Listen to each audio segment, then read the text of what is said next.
Selamat pagi saudara, apa kabar Anda hari ini? Seperti biasa kami akan membuka hari Anda dengan sejumlah laporan menarik dari Sumatera Selatan dan daerah lain di Sumatera bagian selatan. Selain berita utama tadi, masih ada informasi menarik lainnya akan kami sampaikan untuk Anda. Bersama Sarah Biansyah, inilah Kompas Pagi selengkapnya di Kompas TV, independen, terpercaya.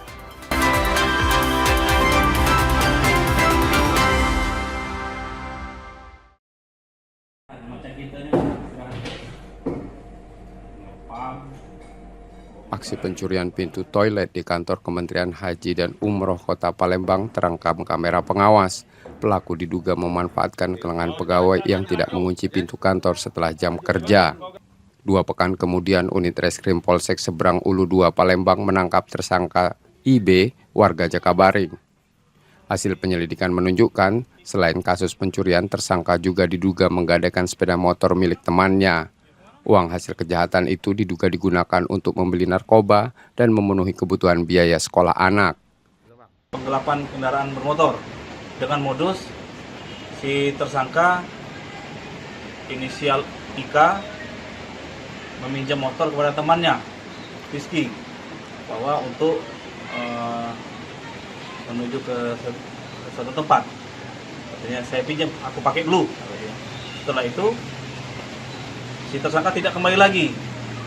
Kami mendapatkan laporan dari korban, langsung melakukan lidik karena tersangka sudah jelas.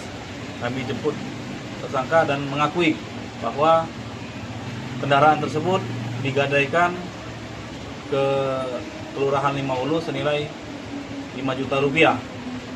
Setelah kami tanya untuk mengumpulkan barang bukti bahwa uangnya sudah habis dipakai untuk pesta narkoba ya.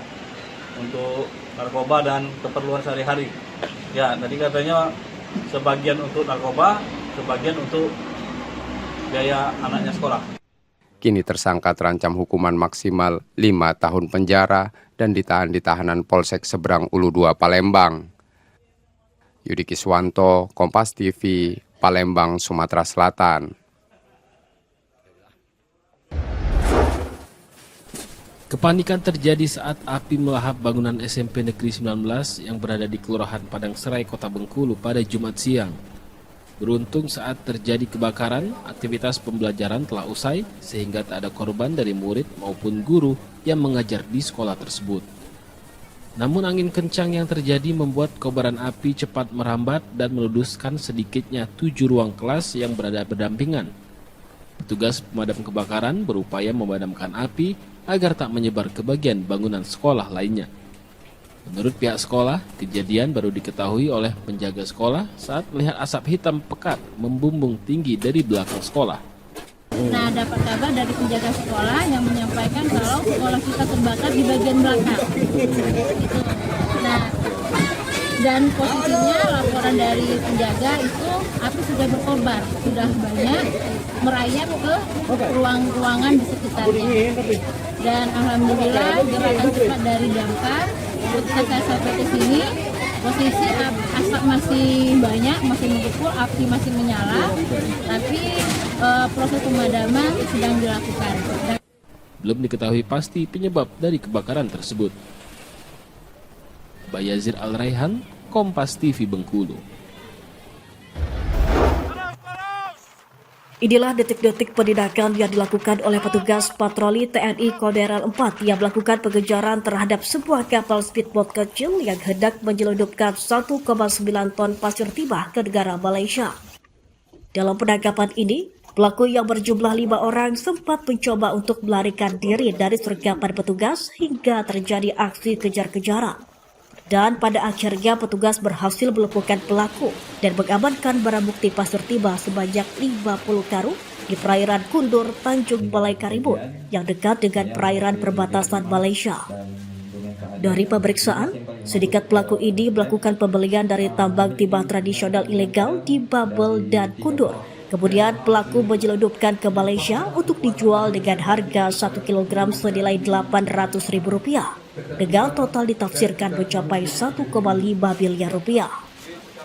Selanjutnya, untuk penyelidikan lebih lanjut, barang bukti beserta para pelaku diserahkan kepada Polres Karimun untuk proses hukum lebih lanjut. Barang ini memang berasal dari wilayah perairan Kundur yang mana ada tersangka ada 5 orang. Barang tersebut akan diselundupkan ke Malaysia. Dengan diselundupkan ke Malaysia, otomatis tidak akan melalui negara tidak akan mendapatkan hasil apa-apa. Dengan demikian seluruh bangsa kita akan hanya sampai penonton. Dengan adanya digagalkan, kita bersama-sama membangun negeri ini, terutama yang ada di Bupati, Sekda, Kabupaten Karimun. Ini adalah bagian dari sebetulnya adalah PAD-nya Pemda Kepri. Apabila dikelola dengan baik akan menjadi kemakmuran yang ada di Tanjung Balai Karimun. Tindakan ini merupakan hasil dari laporan masyarakat dengan diteruskan oleh petugas untuk melakukan penangkapan objek yang dicurigakan. Penyelundupan pasir timah ke Malaysia ini jelas merugikan negara. Tim Liputan Kompas TV, Tanjung Balai Karimun. Muhammad Zulfikar Drakel, seorang dokter internship di RSUD Sukadana Kabupaten Lampung Timur, Lampung, ditemukan meninggal dunia di sebuah penginapan di Kecamatan Metro Pusat, Kota Metro Lampung. Temuan jasad dokter berusia 25 tahun lulusan Fakultas Kedokteran Universitas Indonesia asal Kalimantan Tengah itu bermula dari kecurigaan rekannya yang mengaku korban tak bisa lagi dihubungi. Selain itu, pihak pengelola penginapan juga mengaku sudah tak melihat korban keluar kamar sejak 2 hari terakhir. Dan ketika kamarnya dibuka, korban ditemukan di dalam kamar mandi dengan kondisi sudah tak bernyawa. Polisi yang tiba di lokasi langsung melakukan olah TKP, mengevakuasi jasad korban dan mengumpulkan barang bukti serta keterangan saksi. Usai dilakukan serangkaian penyelidikan, polisi menyatakan tidak ada unsur pidana dalam kematian korban. Hasil olah TKP, saksi, analisa olah TKP, kesimpulannya bahwa tidak ada unsur tindak pidana dari almarhum Muhammad Zulfikar Drakel. Sementara Direktur Jenderal Sumber Daya Manusia Kesehatan Kemenkes RI Yuli Varianti mengatakan, dari hasil investigasi dengan melibatkan sejumlah pihak terkait, terungkap bahwa kematian almarhum Muhammad Zulfikar Drakel karena akibat adanya riwayat penyakit yang diderita.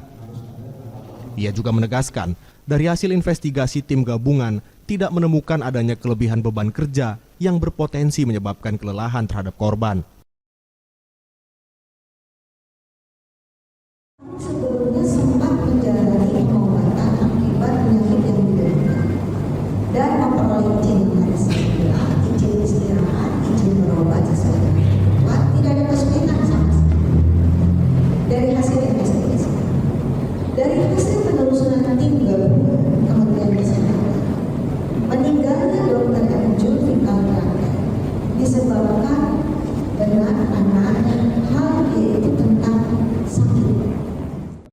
Kini jenazah almarhum Muhammad Zulfikar Drakel telah diserahkan dan diterbangkan ke kampung halamannya di Kalimantan Tengah. Roma Fria Idam, Kompas TV, Lampung. Inilah petugas dari Rescue Dinas Pemadam Kebakaran dan Penyelamatan Kota Pekanbaru saat melakukan evakuasi korban dan sepeda motor yang terjatuh ke parit. Peristiwa tersebut terjadi pada Rabu kemarin saat korban selesai mengantar anaknya ke sekolah di SMA Negeri 17 Pekanbaru, Kecamatan Payosukaki, Kota Pekanbaru. Jalan yang licin serta kondisi jalan digenangi air membuat korban tidak fokus hingga akhirnya korban terjatuh ke parit beserta kendaraan sepeda motor. Menggunakan alat berupa tali, seorang petugas rescue langsung terjun ke dalam parit yang memiliki kedalaman 2 meter. Tidak butuh waktu lama, kendaraan yang berada di dasar parit berhasil dibawa ke permukaan. Sementara korban sudah berhasil dievakuasi terlebih dahulu oleh warga yang ada di lokasi. Menurut Kasih Evakuasi Penyelamatan dan Perlindungan Rescue Damkar Pekanbaru, Ade Anjura, saat melakukan evakuasi, tim tidak mengalami kendala yang berat. Namun kondisi air sungai yang keruh membuat petugas sedikit kesulitan saat mencari sepeda motor di dasar parit. Rescue menganalisa yang terjadi. Ternyata ada seorang bapak-bapak ingin mengantar anaknya ke sekolah. Cuman waktu kondisi itu jalannya becek atau bekas banjir, jadi jalan tertutupi. Di kiri kanannya ada parit besar. bapak itu udah berumur tua, mungkin tidak stabil membawa anaknya, kemudian terjatuh ke dalam parit atau kanal yang lumayan dalam. Karena unit motornya tidak kelihatan lagi setelah tercebur ke dalam parit tadi. Alhamdulillah bapak itu tidak apa-apa, cuman kendalanya motornya tenggelam. Pihaknya menghimbau agar masyarakat tetap waspada dan berhati-hati saat melintasi jalan yang kurang baik, apalagi kondisi yang tergenang air saat musim hujan. Tim Liputan Kompas TV, Pekanbaru, Riau. Selama 15 hari pelaksanaan Operasi Musang Nala 2026, Polres Lebong meringkus 9 pelaku kejahatan dari 5 laporan polisi. 4 laporan polisi diantaranya merupakan target Operasi Musang Nala. Kasus pencurian dengan pemberatan masih mendominasi.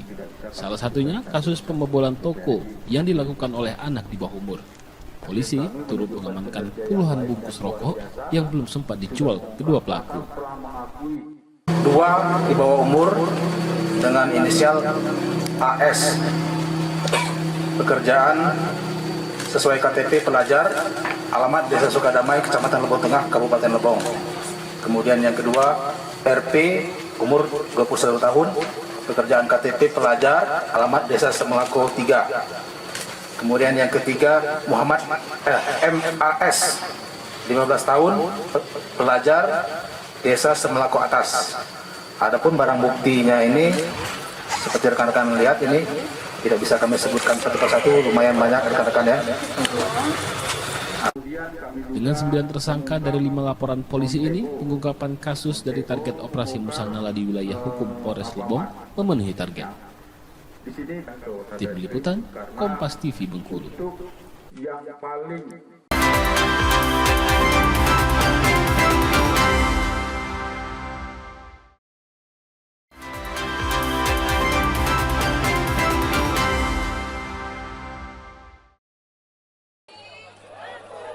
Efisiensi anggaran daerah membuat pemerintah Provinsi Bengkulu meniadakan kirap bendera yang jadi rangkaian tahunan peringatan kemerdekaan Republik Indonesia.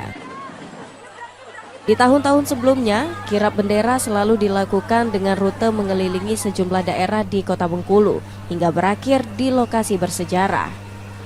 Meski kirap bendera ditiadakan, pemerintah daerah tetap akan membagikan 10.000 bendera merah putih untuk masyarakat. Pemerintah juga mengajak perusahaan swasta hingga badan usaha ikut membagikan bendera ke masyarakat. Tahun ini akan kita betul-betul akan libatkan betul partisipasi masyarakat, karena memang kita tahu anggaran kan terbatas, sehingga kita akan lebih banyak menggerakkan partisipasi masyarakat untuk menyemarakan, memeriahkan HUT RI ini. Tapi paling tidak yang pokok-pokok itu tetap akan kita laksanakan secara rutin, upacara, kemudian sidang paripurna istimewa, tetap.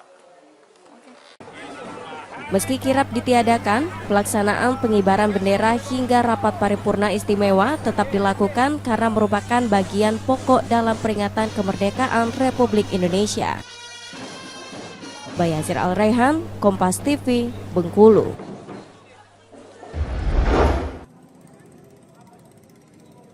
Anak 10 tahun penghuni panti asuhan Ar-Rasyid ditemukan meninggal dunia mengapung di Waduk Talang Aman 1 Palembang Jumat siang. Temuan itu dilaporkan warga ke Polsek Kemuning. Polisi Polsek Kemuning bersama tim Inafis Polrestabes Palembang melakukan olah tempat kejadian perkara sebelum mengevakuasi jenazah korban ke Rumah Sakit Bayangkara Polda Sumatera Selatan. Berdasarkan keterangan awal, korban diduga tergelincir ke dalam waduk saat berjalan pulang ke panti usai menunaikan sholat Isya pada Kamis malam. Korban diduga tidak mampu menyelamatkan diri, sementara kondisi lokasi yang sepi membuat peristiwa itu tidak segera diketahui warga. Kemarin jadi menurut informasi dari kepala pantinya, memang ini sudah dicari dari semalam setelah Isya dicari. Hari ini baru ditemukan oleh warga masyarakat. Pada saat melintas terjatuh ke waduk ya bang? Dugaan sementara. Dugaan sementara apa bang, terpeleset apa? Itu nanti belum diketahui. Sekarang masih dibawa bersangkutan dibawa ke rumah sakit. Bayangkara bang ya? Hingga kini polisi masih menyelidiki penyebab pasti kematian korban dengan memeriksa saksi dan mengumpulkan sejumlah barang bukti. Muklas Diferensial, Kompas TV, Palembang, Sumatera Selatan.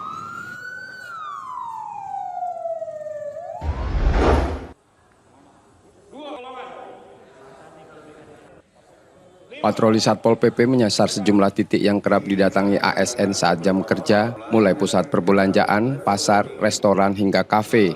Langkah ini dilakukan untuk memastikan kepatuhan aparatur pada aturan disiplin pegawai. ASN dan pegawai honorer yang terjaring razia langsung didata petugas. Hasil pendataan kemudian diserahkan pada instansi masing-masing untuk ditindaklanjuti sesuai ketentuan yang berlaku. Sanksi diberikan secara bertahap mulai dari teguran hingga hukuman disiplin yang lebih berat bagi pelanggar yang terbukti. Razia ke daerah-daerah kawasan umpamanya mal dan juga rumah-rumah makan. Dan tentunya banyak teman-teman yang masih makan di luar jam makan. Jadi seandainya masih banyak yang mau di luar, ya siap-siap untuk bertemu kami. Kami siap untuk menertibkan dan menjalankan perda itu. Melalui patroli rutin ini, pemerintah Provinsi Sumatera Selatan berupaya memperkuat disiplin ASN sekaligus menjaga kualitas pelayanan publik. Muhammad Reza Falevi, Kompas TV, Palembang, Sumatera Selatan.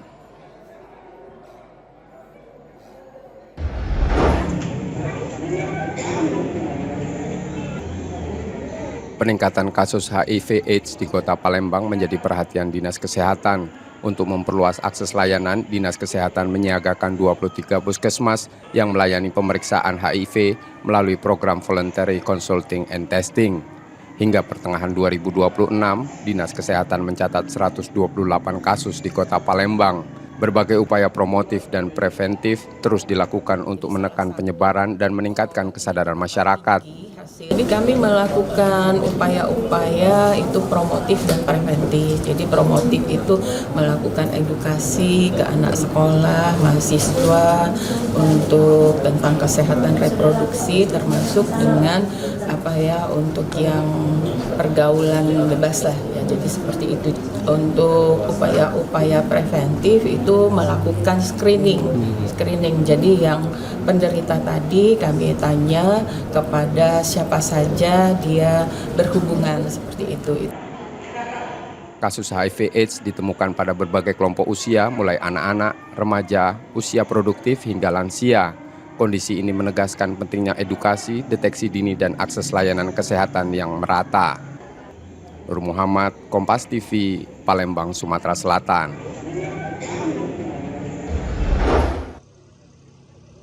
Berdasarkan data dari Sistem Informasi Manajemen Koperasi Desa Kelurahan Merah Putih atau SIMKOPDES, sepanjang bulan Juli 2026, transaksi di KDKMP Bengkulu berjumlah Rp306 juta. Terdapat dua wilayah yang menyumbang angka transaksi tertinggi, yakni di Kecamatan Padang Jaya, Kabupaten Bengkulu Utara, dan Kecamatan Lubuk Pinang, Kabupaten Mukomuko. Adapun komoditas favorit yang menjadi incaran di koperasi yang belum sepenuhnya beroperasi ini, yakni pupuk urea, NPK, dan Polska. Meski belum sepenuhnya beroperasi, KDKMP ini membuktikan bahwa mampu menjadi penggerak roda perekonomian yang bermanfaat bagi masyarakat. Dua koperasi di dua tempat tadi itu berpupuk karena memang koperasi desa Kelurahan Merah Putih di Bengkulu ini kan belum operasional sepenuhnya. Jadi yang kemarin baru tercatat di dashboardnya Kementerian Koperasi itu koperasi yang mop up, yang berjalan. Jadi kalau gerai sudah terbangun tapi memang belum diserah terimakan karena masih perlu dilakukan kelengkapan infrastruktur seperti rap, kemudian kulkas, segala macam. Tercatat ada sebanyak 1.508 KDKMP yang terbentuk di Bengkulu, namun baru sekitar 66,4% yang memiliki nomor induk berusaha atau NIB. Bayazir Al-Raihan, Kompas TV Bengkulu.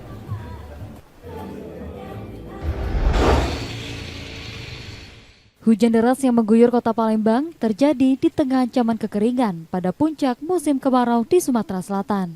BMKG menjelaskan kondisi ini dipicu dinamika atmosfer yang mendukung pertumbuhan awan hujan, dipengaruhi fenomena Madden-Julian Oscillation, suhu muka laut yang hangat, serta kelembapan udara yang tinggi. Kondisi tersebut diperkuat melalui operasi modifikasi cuaca yang berlangsung pada 19 hingga 31 Juli. Penyemaian awan di Banyuasin, Musi Banyuasin, Ogan Komering Ilir, dan Ogan Ilir menghasilkan awan hujan yang kemudian bergerak ke Palembang. Di sisi lain, BMKG mengingatkan potensi kebakaran hutan dan lahan masih meningkat. Ogan Komering Ilir, Banyuasin, dan Musi Banyuasin masuk kategori mudah hingga sangat mudah terbakar. Di Sumatera Selatan kondisinya akan kembali kering ya, setidaknya di 5-6 hari ke depan. Jangan sampai terkecoh ya, artinya seolah-olah kita merasakan adanya hujan yang ada di kota Palembang sekitarnya. Itu kalau kita lihat sifatnya masih lokal, karena memang itu menjadi efek operasi modifikasi cuaca yang ada di wilayah Oki maupun di Banyuasin. Masyarakat dihimbau tidak membuka lahan dengan cara membakar, menghemat air bersih, dan menyesuaikan pola tanam selama puncak musim kemarau. Muhammad Reza Palepi, Kompas TV, Palembang, Sumatera Selatan.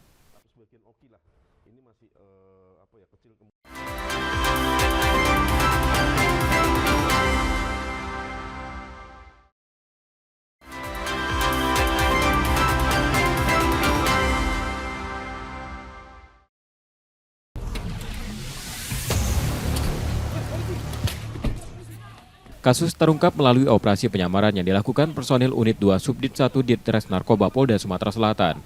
Petugas memesan 100 gram sabu dan menyepakati transaksi di kawasan Gunung Kemali, Payu Putat, Kota Prabu Muli.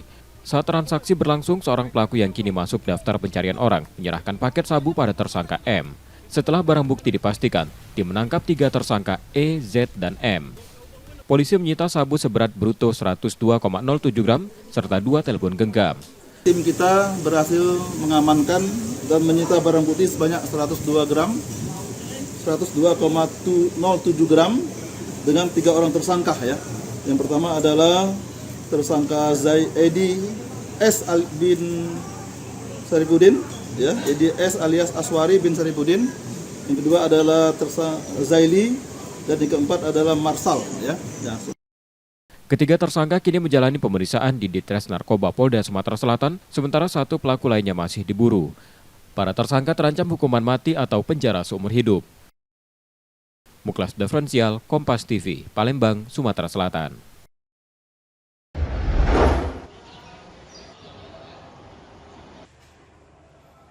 Penyidik tindak pidana khusus Kejaksaan Negeri Palembang meminta keterangan 3 anggota DPRD Kota Palembang sebagai saksi dalam penyelidikan dugaan korupsi, pengadaan dan pemeliharaan lampu jalan di Dinas Perhubungan Kota Palembang tahun anggaran 2025. Dalam 2 hari terakhir, Kejaksaan Negeri Palembang telah meminta keterangan 5 anggota DPRD.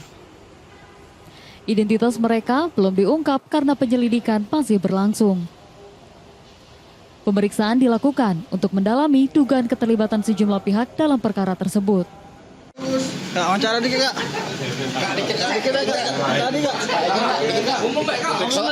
Berapa di Kak? Tiga Kak. Anggota dewan Kak? Anggota dewan Kak. Dari fraksi apa Kak? Izin Kak. 3 orang yang inisialnya Kak. Dari fraksi apa Kak? Inisial Kak. Sebelumnya, penyidik menggeledah kantor Dinas Perhubungan Kota Palembang dan menyita 1 box dokumen yang berkaitan dengan penyelidikan perkara. Yudi Kiswanto, Kompas TV, Palembang, Sumatera Selatan.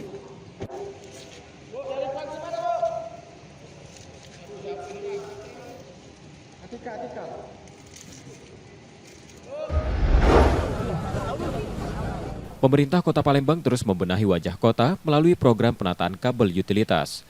Tahap awal pekerjaan dimulai di kawasan Jalan POM 9, sebagai bagian dari upaya menciptakan lingkungan yang lebih tertata, aman, dan nyaman. Penataan dilakukan karena kabel utilitas yang selama ini menggantung dinilai semrawut dan mengganggu estetika kota. Melalui program ini, jaringan telekomunikasi dan utilitas lainnya akan dipindahkan ke bawah tanah. Ini tiada lain di samping kita memperbaiki infrastruktur perkotaan, baik jalan, taman-taman, dan sebagainya. Kita juga ingin membersihkan kabel-kabel udara sehingga tidak terkesan semrawut, tidak rapi, dan juga dari sisi keamanan dan estetika Kota Palembang. Pemerintah Kota Palembang memastikan seluruh pekerjaan mengutamakan standar keselamatan serta dikerjakan bersama operator telekomunikasi dan PLN. Nur Muhammad, Kompas TV, Palembang, Sumatera Selatan.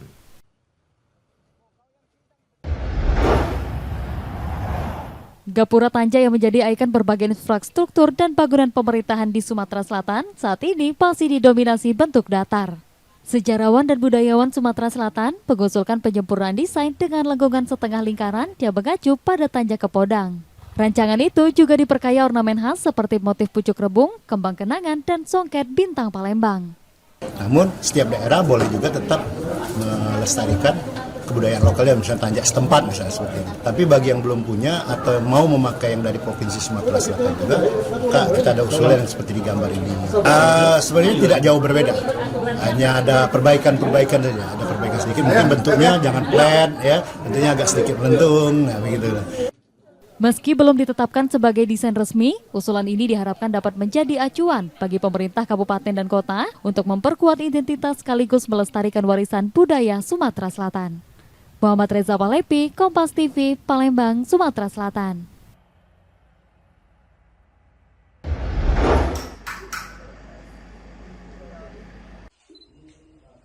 Tim gabungan yang terdiri dari penyidik Polri, Lab4, Brimob, dan PGN setelah melaksanakan investigasi bersama menyimpulkan dari hasil olah TKP lanjutan ditemukan adanya kandungan gas metana yang menjadi penyebab ledakan dan meruntuhkan rumah di perumahan elit Grand Polonia, Kota Medan pada Senin petang kemarin. Adanya jejak gas metana pada bagian pintu, kaca, dan dinding bangunan yang roboh ke bagian luar menunjukkan tekanan berasal dari dalam rumah. Kepala Sub Bidang Fisika dan Komputer Bit Lab4 Polda Sumatera Utara AKBP Roy Tenno Siburian bilang, terdapat 3 terminal jaringan pada pipa gas di dalam rumah yang roboh. Tim gabungan juga menemukan beberapa barang dalam kondisi terbakar singkat yang juga menunjukkan karakter pembakaran yang disebabkan gas. Kita menemukan di sana metan.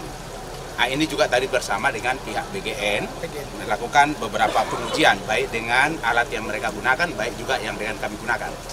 Konfirmasi dari sampel udara yang kami ambil di sana dengan gas kromatografi spektrofotometri namanya, alat yang bisa mengkonfirmasi, memang di sana kita temukan metan. Nah, dari hasil-hasil ini menunjukkan bahwa ada di sana kebocoran gas dan kemudian kebocoran gas ini memenuhi ruangan lalu terdetonasi. Nah, penyebab apa yang mendetonasi? Nah, ini sangat mungkin banyak ya. Pertama, di sana memang kita temukan juga ada dupa. Lalu ada juga kegiatan yang di sana yang bisa memicu. Jadi ini sangat banyak kemungkinan yang bisa memicu. Tapi yang paling penting di sana bahwa ada gas yang terkonsentrasi sehingga terpicu dan menyebabkan ledakan. Jadi sampai sejauh ini kita sudah final bahwa tentang penyebab ledakan yang terjadi itu adalah karena detonasi gas metan. Pihak PGN juga menyatakan hasil pemeriksaan serupa. Metana merupakan jenis gas yang disalurkan melalui jaringan pipa gas oleh PGN. General Manager Regional 1 Perusahaan Gas Negara Andi Sangga bilang, pihaknya akan mendukung lanjutan pemeriksaan untuk memastikan titik kebocoran dan penyebabnya. Memang tim kami juga berada di lapangan dan menemukan tadinya ada kandungan gas metan di beberapa lokasi di dalam rumah. Mungkin selanjutnya kami tetap mendukung kegiatan-kegiatan lanjutan yang dilakukan oleh Polri. Untuk memastikan titik kebocoran gas, tim investigasi gabungan akan kembali melaksanakan olah TKP. Ledakan ini menyebabkan 6 korban, 3 diantaranya meninggal dunia. Kuatnya ledakan juga menyebabkan beberapa rumah di sekitar mengalami kerusakan. Tim Liputan Kompas TV, Medan, Sumatera Utara. Bukan, ras. Kejar-kejaran di jalan tol Trans Sumatera di Kabupaten Asahan ini terjadi usai pelaku berinisial FA mengetahui sedang dibuntuti polisi. Pelaku sempat melaju hingga kecepatan lebih dari 150 km per jam yang membuat polisi kehilangan jejak pelaku. Pelaku kemudian terdeteksi berupaya melarikan diri ke area perkebunan sawit di sekitar gerbang tol Asahan usai meninggalkan mobilnya di pinggir jalan.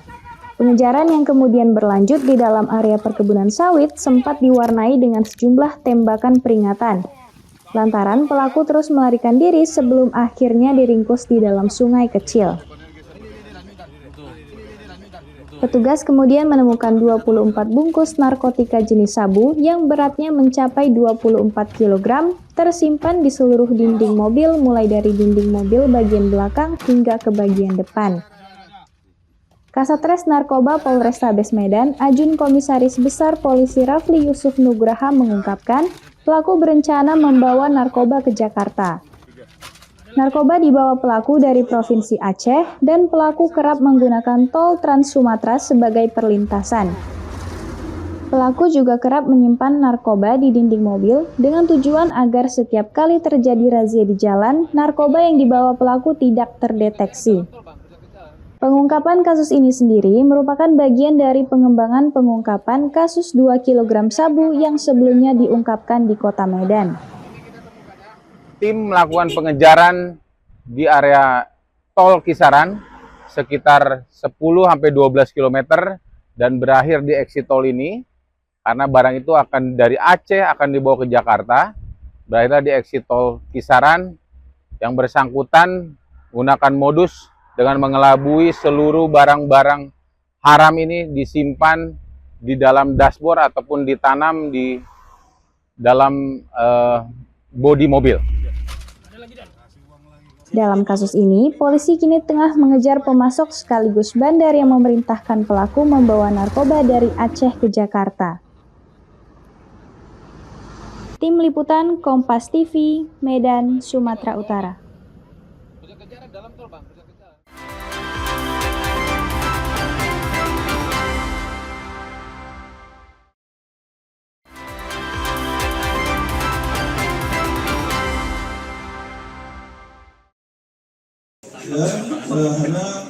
Direktorat Reserse Narkoba Polda Sumatera Selatan memusnahkan 4 kg sabu, 17.981 butir ekstasi, dan 727,8 ml cairan etomidate.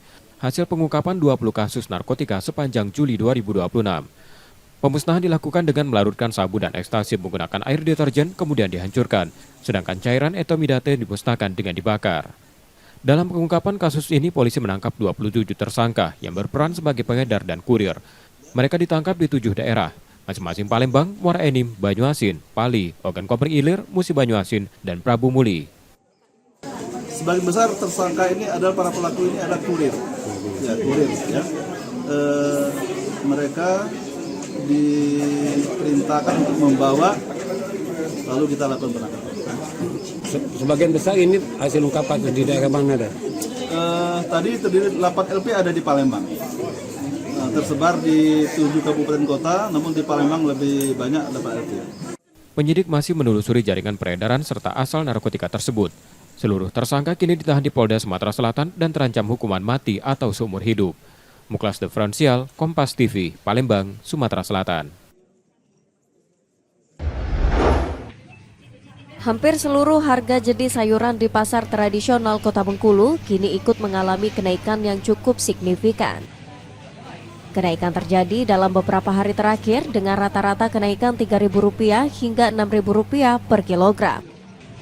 Seperti harga buncis yang sebelumnya dijual Rp10.000 per kilogram, naik menjadi Rp16.000 per kilogram. Selain itu, harga wortel dan kentang juga mengalami kenaikan dari Rp12.000 kini dijual Rp18.000 per kilogram. Pedagang sebut kenaikan dipicu pasokan sayur dari daerah yang belum stabil. Diikuti dengan meningkatnya permintaan setelah program makan bergizi gratis kembali berjalan. Permintaannya makin banyak, apalagi sekarang itu kan dapur MDG itu udah aktif. Jadi barang itu mengalami kenaikan, stoknya juga sedikit kurasa. Jadi pengaruh dari MBG udah dikembalikan anak sekolah mulai masuk, Bang? Iya, mulai MDG dapur MDG itu aktif itu, sayur-sayur itu mulai naik. Berarti baru kenaikan harga sayur? Baru kenaikan, Bang. Mulai dapur MDG inaktif lah. Ini kisaran berapa ribu, Bang, per item sayur? Hanya item itu dia rata-ratanya 3.000, 4.000 kenaikannya. Sementara itu, pembeli mengaku harus lebih selektif dalam berbelanja. Bahkan sebagian memilih mengurangi jumlah pembelian dan mulai menanam sayur sendiri untuk memenuhi kebutuhan sehari-hari. Oh, kalau kita selaku pembeli otomatis berpengaruh lah ya kan Bang, apalagi kalau kita bukan hanya pada mahasiswa aja, sebagai pekerja juga ya untuk mahasiswa masak hidup juga gitu lah. Kalau misalnya kita biasanya banyak-banyak makan sayur, agak dikurangi lagi sedikit gitu lah. Oh gitu ya, nggak ada ngurangi pembelian misalnya dari setengah kilo jadi beli seperempat aja kan? Kurangi bang. Karena harganya udah. Karena harganya udah naik. Dan juga kami sudah membiasakan menanam sayur. Oke. Masyarakat berharap harga sayuran dapat kembali stabil sehingga daya beli masyarakat tetap terjaga. Bayazir Al-Raihan, Kompas TV, Bengkulu.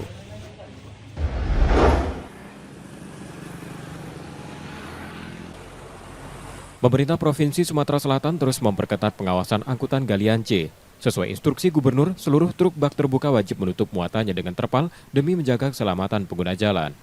Satuan Polisi Pamong Praja bersama Dinas Perhubungan kini mengintensifkan sosialisasi dan patroli disertai pemberian peringatan tegas bagi pelanggar. Sudah banyak. Memang ini kan baru ditandatangani untuk Satgas ini, otomatis kami masih sosialisasi lah.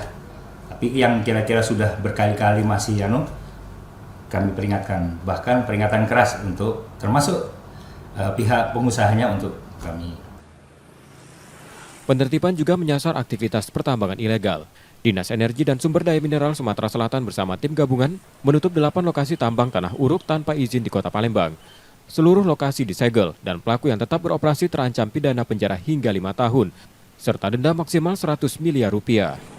Ya, nanti kita akan monitor Pak, apakah masih ada kegiatan atau tidak. Kalaupun ke depan masih ada kegiatan, akan kita laporkan ke penegak hukum untuk diambil langkah-langkah sesuai dengan ketentuan peraturan undang-undang berlaku. Sumatera Selatan memiliki 230 perizinan resmi mineral bukan logam dan batuan, 5 diantaranya berada di Kota Palembang.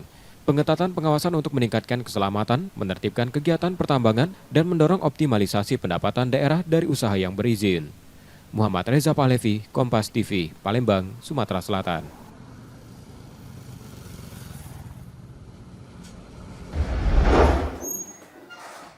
Hasil pendataan menunjukkan hampir 300 manuskrip kuno terdampak banjir, sebagian mengalami kerusakan secara langsung akibat terendam air.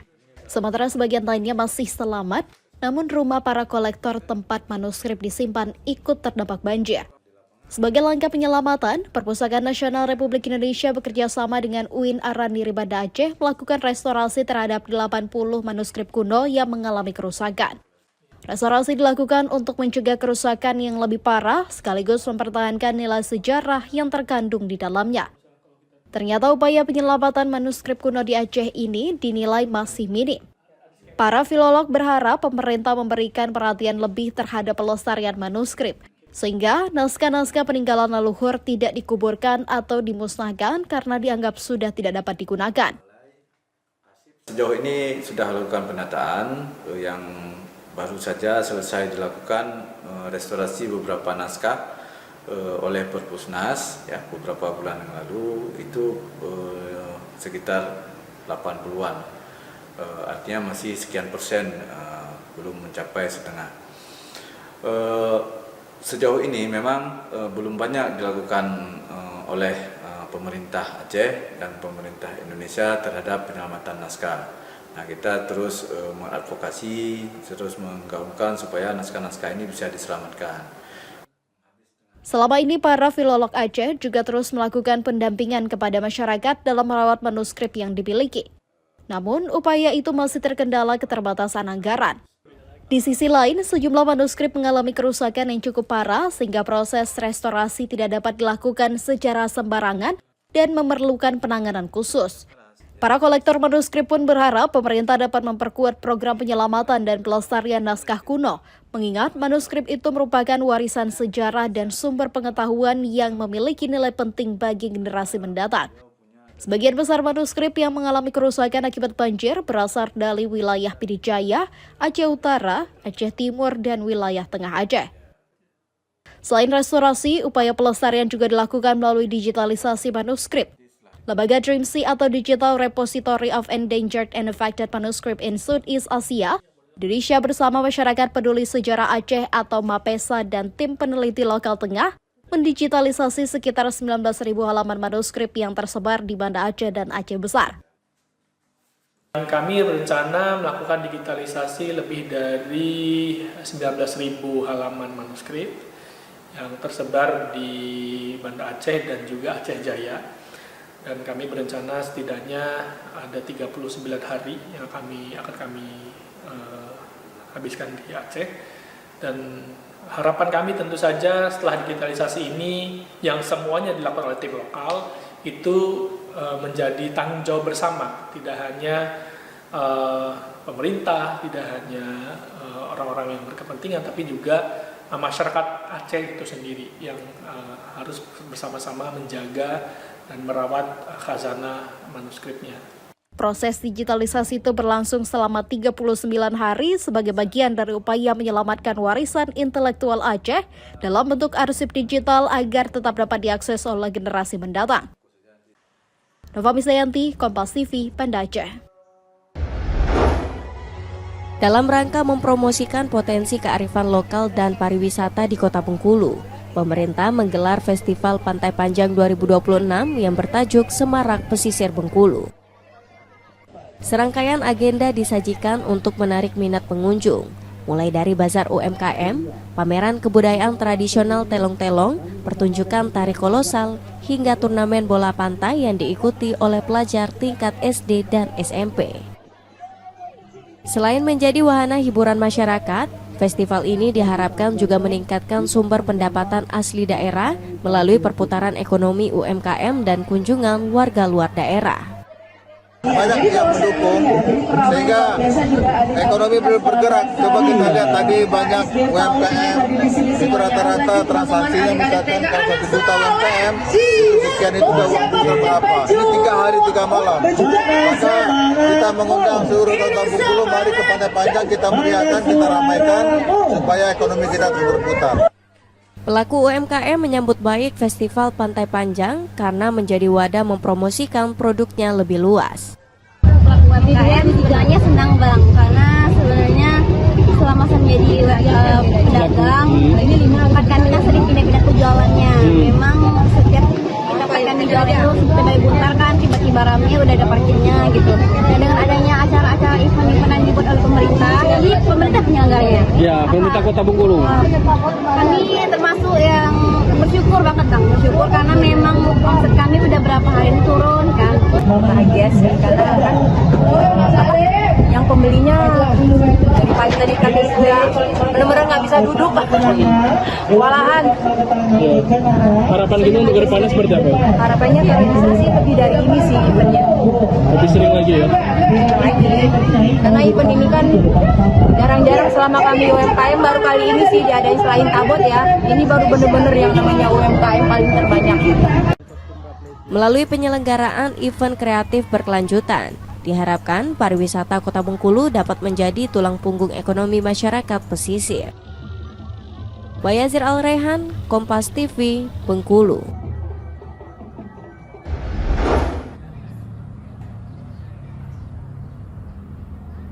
Suara palu bertalu di atas kayu meranti terdengar di kawasan Tanggaraja bawah jembatan Musi 6 Palembang. Kampung perahu ini telah lama menjadi sentra pembuatan perahu kayu yang menopang transportasi sungai di Sumatera Selatan. Salah satu perajin, Ruli, menekuni kerajinan ini sejak 1987, meneruskan keahlian dari sang ayah. Bermodalkan pengalaman, ia mampu merakit perahu kayu hingga sepanjang 10 meter tanpa menggunakan cetak biru. Meski peralatan modern mempercepat proses produksi, keterbatasan modal masih menjadi tantangan. Hingga pertengahan 2026, Ruli telah menyelesaikan lebih dari 4 unit perahu untuk memenuhi pesanan. Kalau buatnya ya melok-melok nukang apa, ngenek dulu dengan uang tua tuh lah. Masak-masak yang simpel dulu, yang mudah. Baru belajar merakitnya. Kalau kesulitan enggak, modal tuh lah. Jika tercukup kurang, tapi ya dari tadi terkendala di modal tadi. Di tengah maraknya penggunaan material fiberglass, perahu kayu meranti tetap dipertahankan. Bagi para perajin, warisan keahlian ini bukan hanya mata pencaharian, melainkan ikhtiar menjaga identitas dan tradisi Sungai Musi. Muhammad Reza Pahlevi, Kompas TV, Palembang, Sumatera Selatan.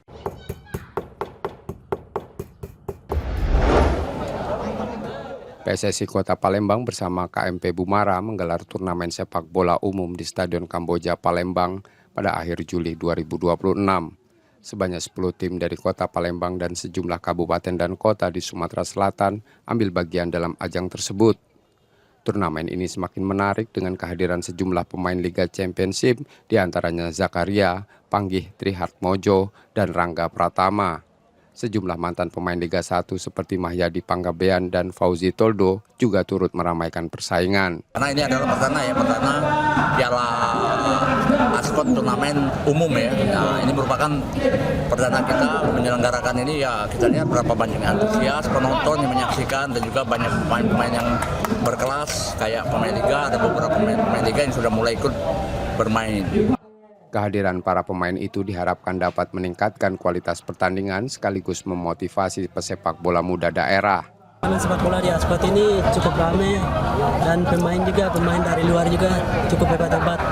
Turnamen ditutup dengan laga eksibisi antara tim PSSI Kota Palembang melawan Kobar FC yang diperkuat sejumlah pesepak bola senior Palembang. Nur Muhammad, Kompas TV, Palembang, Sumatera Selatan. Informasi tadi menjadi akhir dari Kompas Pagi hari ini. Saudara, media adalah pilar yang menjaga keseimbangan informasi. Dengan menonton program berita di Kompas TV, Anda membantu memastikan media terus ada menyajikan berita yang dapat dipercaya. Kembali kami ingatkan bagi Anda yang ingin berbagi informasi, kritik ataupun saran, dapat mengakses media sosial kami di @KompasTV Palembang. Akhirnya saya Robiansa pamit, Kompas TV, independen terpercaya. Terima kasih sudah menonton dan sampai jumpa.